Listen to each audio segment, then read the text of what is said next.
Hello guys, അപ്പോൾ ഇന്നൊരു evening snack ഉണ്ടാക്കിയാലോ. ഞാനിവിടെ ബീഫ് കട്ട്ലേറ്റാണ് ഉണ്ടാക്കുന്നത് കേട്ടോ.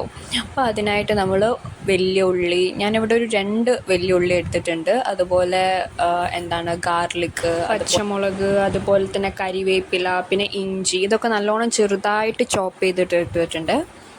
പിന്നെ നമുക്ക് വേണ്ടതെന്ന് വെച്ചിട്ടുണ്ടെങ്കിൽ ഉരുളക്കിഴങ്ങ് ഓൾറെഡി വേവിക്കാൻ വെച്ചതാണിത്. മാഷ് ചെയ്തൊന്ന് എടുക്കണം, നല്ലോണം മാഷ് ചെയ്തെടുത്ത് കഴിഞ്ഞ് പിന്നെ നമ്മൾ പാന് ചൂടാക്കാൻ വേണ്ടി വെക്കുക. പാൻ ഒന്ന് ചൂടായി വരുമ്പോൾ നമ്മൾ അതിലേക്ക് വെളിച്ചെണ്ണ ആഡ് ചെയ്ത് കൊടുക്കുക. വെളിച്ചെണ്ണ ആഡ് ചെയ്ത് കഴിഞ്ഞ് ഞാനിവിടെ ഫസ്റ്റ് ഇടുന്നത് ഗാർലിക്കാണ്. പിന്നെ നമ്മൾ ഇഞ്ചി, അതുപോലെ തന്നെ പച്ചമുളക്, ഇതൊക്കെ നല്ലോണം ഒന്ന് മൂപ്പിച്ചെടുക്കുക.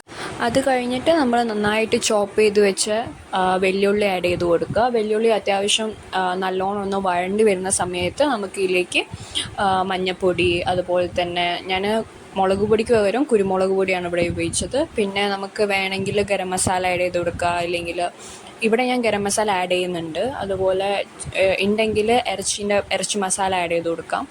പിന്നെ ഞാനിവിടെ ഒരു ചെറിയൊരു ഫ്ലേവറിന് വേണ്ടിയിട്ട് ചെറുതായിട്ട് ഒറിഗാനോ കൂടി ആഡ് ചെയ്ത് കൊടുക്കുന്നുണ്ട്. പിന്നെ നമ്മൾ സ്മാഷ് ചെയ്ത പൊട്ടാറ്റോ എടുത്തിട്ട് ഇതിലേക്ക് ആഡ് ചെയ്ത് കൊടുക്കാം.